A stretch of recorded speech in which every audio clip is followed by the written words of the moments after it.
Now, I think you could take your tweed jacket off as a historian and say, well, yeah, God's probably the best cause for it, especially given some of Jesus' claims, but we can't have the tools as a historian to verify that God did it.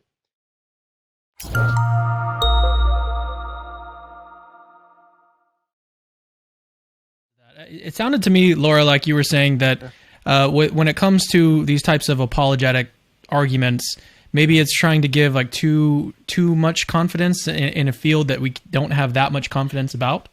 Right, or that it encourages us to put our faith in a form of knowledge that I think is routinely changing. You know, all historical claims are necessarily tentative. We're always working with the best data we have.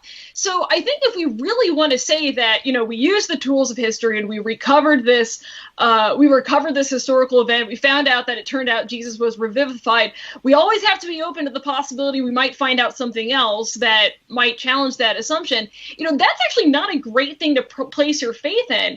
And I would argue it's not even really what the early church placed their faith in. You know, they continuously had this experience of Jesus being involved with them in church meetings and in worship and in prophecy. And that's what they really went after. So I think that we might be making some modernist missteps in making Christianity all about stuff we can do in a university by saying that the best reason to be a Christian, the best reason to believe that Jesus is resurrected is because we have this great data for it. And then, of course, I think the other part of this that makes it so difficult is the fact that we actually just don't have that good of data for it. We have Paul.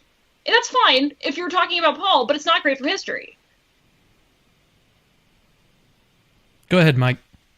Yeah, well, I just think this is a wonderful, beautiful example of the difference between a historian and a theologian. Okay. Because I'm approaching this historically, whereas I think you're looking at it more theologically. So let's talk about a couple of these things. You mentioned about it. We have to, you know, as Christians, we interpret this, and God is acting in history here. I agree with you. If we're looking at it practically speaking and theologically speaking. But as a historian, I can bifurcate the historical from the theological. So, for example, take the claim, Jesus died for our sins. Now, I can't affirm that entire statement as a historian. I can take that by faith. But I can adjudicate on half of that statement. I can adjudicate on the portion that says Jesus died or Jesus died by crucifixion. I can look at the historical data and conclude that Jesus died by crucifixion while saying the claim that Jesus' death atones for sins, well, that's for the theologian. That's for faith, where faith comes in. But I can't verify that. I might be able to verify that Jesus believed his death atones for sins, or that the early Christians believed that Jesus' death atones for sin. But as a historian, I don't have the tools to be able to verify that Jesus' death indeed atones for our sins.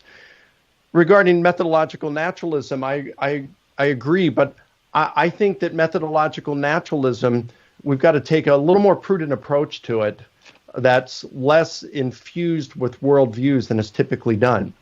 What most historians, or I should say biblical scholars, well, even some historians who deal with this, and the matter of historians and miracles is something that is a live discussion even amongst philosophers of history at this very time and has been for the last 2 decades, a living discussion.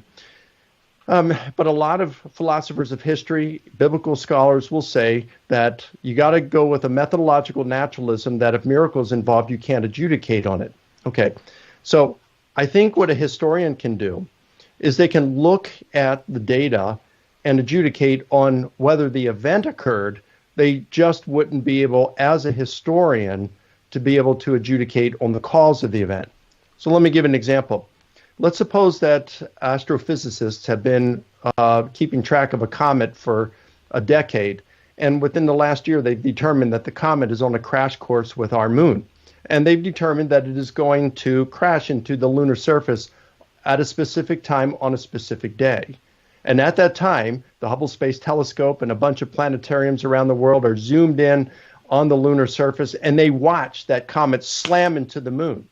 And as the dust settles, there's a message on the moon's surface that says, And it's in Hebrew and in Greek. It says Jesus is Lord. Now, an astrophysicist could look at that, a cosmologist, and say, I have no idea how that happened, how that statement appeared in Greek and Hebrew on the moon's surface. But you wouldn't turn around and deny that the comet crashed into the moon's surface and left that message. You would say the event occurred, you would leave the cause undetermined because you don't have the tools as an astrophysicist to determine that God caused it. Now, of course, you could take your lab coat off as a physicist and say, but I do think that God is probably the best explanation. But in doing so, you're not using the tools of a physicist. In a similar way, I think the historian can look at the evidence for the resurrection of Jesus and conclude that Jesus rose from the dead and leave the cause undetermined. Now, I think you could take your tweed jacket off as a historian and say, well, yeah, God's probably the best cause for it, especially given some of Jesus' claims, but we can't have the tools as a historian to verify that God did it.